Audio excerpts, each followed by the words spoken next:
नागा जीवक चैनल में आपका स्वागत है।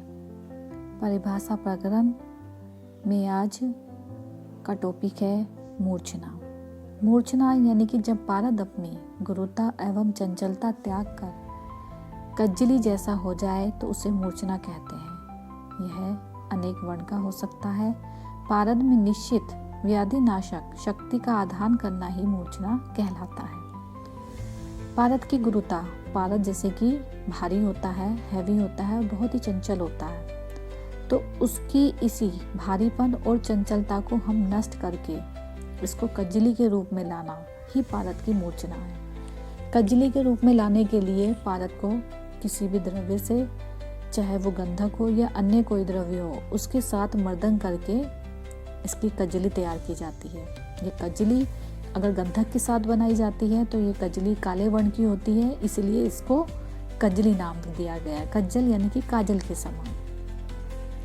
तो मूर्छना में अक्सर जो कज्जली बनती है काले वर्ण की, लेकिन अगर इसमें गंधक के अलावा अन्य कोई द्रव्य मिला के इसकी कज्जली तैयार की जाए तो उसका वर्ण उसी द्रव्य के अनुसार विभिन्न अलग अलग हो सकता है। जो कज्जली है ये विभिन्न प्रकार के योगों को बनाने में प्रयुक्त की जा सकती है, जिससे कि तरह तरह की औषधियाँ बन सकती है। तो इस तरीके से जो पारद में हम इस तरीके से क्या व्याधि नाशक यानी कि रोग का नाश करने वाली शक्ति को उत्पन्न कर रहे हैं, तो इसी प्रक्रिया को ही मूर्छना कहते हैं। यानी कि पारद के अंदर कोई भी द्रव्य मिला करके उसको मर्दन करके कज्जली जब तैयार की जाती है, इसी को ही पारद की मूर्छना कहते हैं। पारद की मूर्छना से पारद का गुरुत्व और उसकी जो चंचलता है वो नष्ट हो जाती है।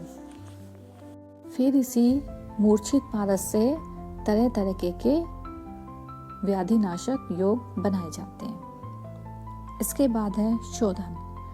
शोधन यानी कि जब किसी भी द्रव्य के मल को दूर करने के लिए जो बताई गई औषधियां हैं उसके साथ मिला करके अगर मर्दन, स्वेदन, प्रक्षालन, निर्वाप, ढालन, आवाप, भावना, भर्जन आदि क्रियाओं को करने से क्या है वो शुद्ध हो जाता है, और इसी को ही क्या कहते हैं शोधन। यानी कि किसी भी द्रव्य को शुद्ध करना को ही शोधन क्या कहा गया है, क्योंकि जितने भी खनिज द्रव्य हैं वो जब प्राकृतिक रूप से मिलते हैं तो उसमें कुछ ना कुछ अशुद्धियाँ मिली होती है, तो इन्हीं को ही जो दूर करने की जो प्रक्रिया है इसी को ही शोधन कहते हैं। और ये शोधन करने के लिए विभिन्न प्रकार के तरीकों का यानी कि विभिन्न प्रकार की क्रियाओं का इस्तेमाल किया जाता है, जैसे कि मर्दन करना, स्वेदन करना, प्रक्षालन है, निर्वाप, ढालन, आवाप, भावना और भर्जन यानी कि भूनना आदि।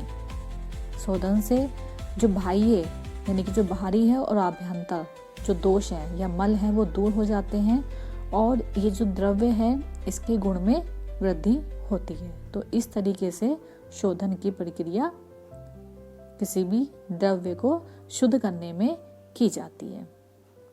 शोधन करने के बाद में जो रस शास्त्रीय द्रव्य है यानी जो द्रव्य जिसका कि शोधन हुआ है उससे असंख्य चिकित्सीय और रसायन योग तैयार किए जाते हैं, जो कि शरीर के लिए उपयोगी हैं। यानी कि शरीर की व्याधि को नाश करने के लिए इसका प्रयोग किया जाता है। अशुद्ध पारद या अन्य रस द्रव्य के सेवन से, यानी कि या तो अशुद्ध पारद का या फिर कोई भी द्रव्य, कोई भी रसायन द्रव्य है, अगर उसका अशुद्ध रूप में सेवन कर लिया जाए, मतलब बिना शोधित किए ही उसकी मेडिसिन बना करके अगर हम लेते हैं तो उसके सेवन से क्या हो जाएगा, हिक्का, मूर्छना, कुष्ठ, ज्वर, कास, श्वास भ्रम आदि कष्टदायक जो विकार हैं वो उत्पन्न हो सकते हैं। इसीलिए हमेशा पारद और जो रसशास्त्रीय द्रव्य हैं उसको शुद्ध करके ही उपयोग में लेना चाहिए और शास्त्रीय योग बनाने चाहिए। शोधन का क्या महत्व है? अवांछनीय दृश्य व अदृश्य तत्वों का पृथक्करण, यानी कि जो हमें नहीं चाहिए ऐसे तत्वों को हमें उसमें से हटाना है। द्रव्य के विष दोष का नाश व द्रव्यों के विषम खंडों को सम बनाना, यानी कि जो उसमें कोई विषाक्तता है उसको हटाना। मिलावट कोई हो गई है उसको दूर करना और द्रव्य के गुण में वृद्धि करना।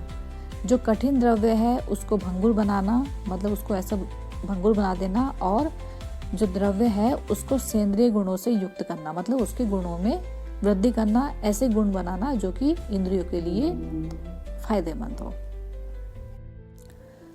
शोधन सामान्यतः दो प्रकार से किया जाता है, यानी कि ये दो प्रकार का होता है। पहला होता है सामान्य शोधन और दूसरा है विशेष शोधन। सामान्य शोधन क्या है, यानी कि कोई एक जो विशेष वर्ग है उस विशेष वर्ग के सभी द्रव्यों के लिए ये शोधन एक तरीके मतलब एक ही द्रव्य से पूरे वर्ग के द्रव्यों को शोधन किया जाता है, या एक ही प्रक्रिया पूरे वर्ग के द्रव्य के शोधन के लिए अपनाई जाती है। तो इस तरह का जो शोधन है उसको सामान्य शोधन कहते हैं। जैसे सामान्य शोधन किसी वर्ग विशेष के लिए प्रयुक्त किया जाता है। इससे उक्त वर्ग के सभी द्रव्यों की सामान्य अशुद्धियां दूर की जाएंगी, को दूर करने से और उसके गुणों में वर्धन होता है। इसमें उस वर्ग के सभी द्रव्य के लिए एक ही शोधन विधि का प्रयोग किया जाता है, यही सामान्य शोधन है। यानी कि उस वर्ग के द्रव्य के लिए एक ही विधि और एक ही द्रव्य का प्रयोग जो है किया जाता है और सामान्य अशुद्धि उससे दूर की जाती है। इसी को ही सामान्य शोधन कहते हैं। जैसे धातु का सामान्य शोधन क्या है, तेले तकरे गवा मूत्रे आर नाले कुलत्थजे कर्माणि निषेचियेत तप्तम द्रावे द्रावे तु सप्तदा स्वर्णादि लोह पत्राणाम शुद्धि रेसा प्रशस्यते। यानी कि इसमें कोई भी धातु हो, सभी धातुओं को क्या है, पहले तेल में, तक्र में, गाय के मूत्र में, आर नाल कुलत्थज में क्रम से एक एक करके सब में क्या करना है, बारी बारी से 7-7 बार रक्त तप्त करके बुझाना है। स्वर्ण आदि लोह पत्र यानी कि जो धातु है, तो ऐसा करने से क्या हो जाएगी, वो धातु शुद्ध हो जाएगी। तो ये इसका सामान्य शोधन है। चाहे कोई भी इसमें से धातु ले ले, यानी कि ये धातु वर्ग के बारे में बताया गया है। तो वही यानी कि स्वर्ण आदि धातुओं के पतले पत्रों को तपा करके क्रम से तेल, तक्र, गोमूत्र, गांजी और कुलत क्वाथ में पृथक पृथक 7-7 बार बुझाने से सभी धातुएं शुद्ध हो जाती हैं। अब इसके बाद है दूसरा शोधन, यानी कि विशेष शोधन।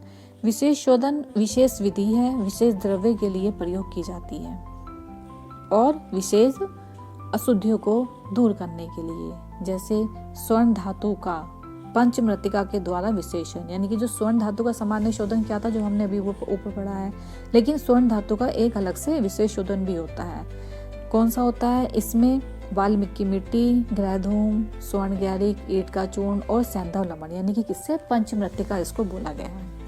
तो पंचमृत्तिका में नींबू का सरस मिलाना है और कांजी, यानी कि नींबू का सरस और कांजी मिला करके इसका एक पेस्ट टाइप बना लेना है। फिर उस पेस्ट को स्वर्ण के पत्रों के ऊपर लेप करना है।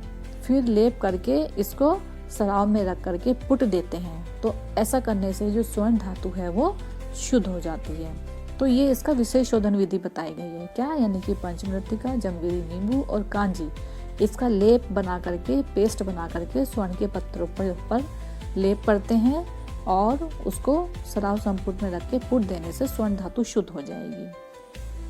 फिर स्वेदन, मर्दन, ढालन, निर्वाप, निर्जलीकरण, निमंजन, भावना और भर्जन आदि विधियों से भी शोधन किया जाता है। तो ये एक तरीके से इसका विशेष शोधन भी हो सकता है और सामान्य शोधन भी हो सकता है। तो इस तरीके से सामान्य और विशेष शोधन में ये डिफरेंस है।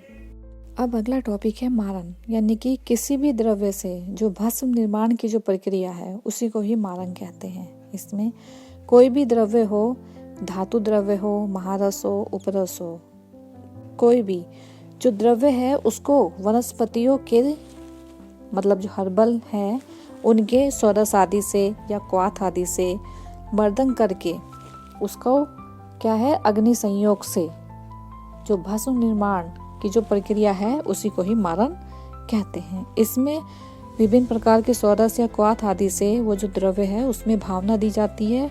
फिर भावना दे करके उसका कल्क या टिकिया टाइप बना करके सराव में रख के, यानी कि सराव संपुट करके, गशपुट या महापुट है या कोई भी पुट हो, उसमें अग्नि देने से जो ये जो द्रव्य है ये भस्म रूप में बदल जाता है। तो ये जो भस्म बनाने की जो प्रक्रिया है इसी को ही मारण कहा गया है।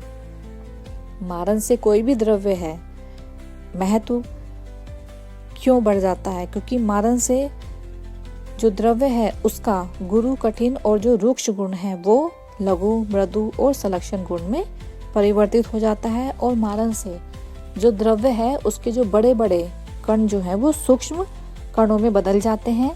और ये इतना फाइन पार्टिकल्स हो जाते हैं कि जब ये मेडिसिन के रूप में लिया जाता है तो ये हमारे पूरे शरीर के छोटे से छोटे यानी कि सूक्ष्म से सूक्ष्म स्रोतों को भी क्रॉस कर सके। तो इसलिए भस्म निर्माण करके ये जो द्रव्य है उसको हल्का यानी कि लाइट किया जाता है। धातु और खनिज द्रव्य क्या है, ग्रहण करने योग्य बन जाएं, आचूषण यानी कि वही जो मतलब एब्जॉर्ब हो जाए इजीली, और आत्मसात होने योग्य इससे बन जाता है। वानस्पतिक कल्कों की अपेक्षा यह शीघ्र लाभकारी होता है, यानी कि जो हम कल्क बनाते हैं या क्वाथ बनाते हैं उसकी अपेक्षा अगर हम भस्म रूप में किसी द्रव्य का प्रयोग करते हैं तो ये बहुत अच्छा लाभ देता है और जल्दी इसका इफेक्ट देखने के लिए मिलता है। मारन से इसके गुणों में वृद्धि की जाती है और इसको लंबे समय तक हम बना करके रख सकते हैं, यानी कि चिर स्थायित्व ये प्रदान करता है। द्रव्य की उपयोग मात्रा भी कम हो जाती है, यानी कि बहुत कम डोज में लिया जाता है। ये यौगिक द्रव्य को शरीर के अनुकूल यौगिक द्रव्यों में परिवर्तित किया जाता है, यानी कि ये जो द्रव्य हैं इसको शरीर के लेने योग्य रूप में कन्वर्ट किया जाता है, यानी कि क्या है, भस्म निर्माण की तरह। तो इस तरीके से मारन और मारंग जो है बहुत ही महत्वपूर्ण टॉपिक है। इसी मारन से हम जितने भी द्रव्य हैं उन सब की भस्म निर्माण की जो प्रक्रियाएं हैं वो आगे बताई गई हैं।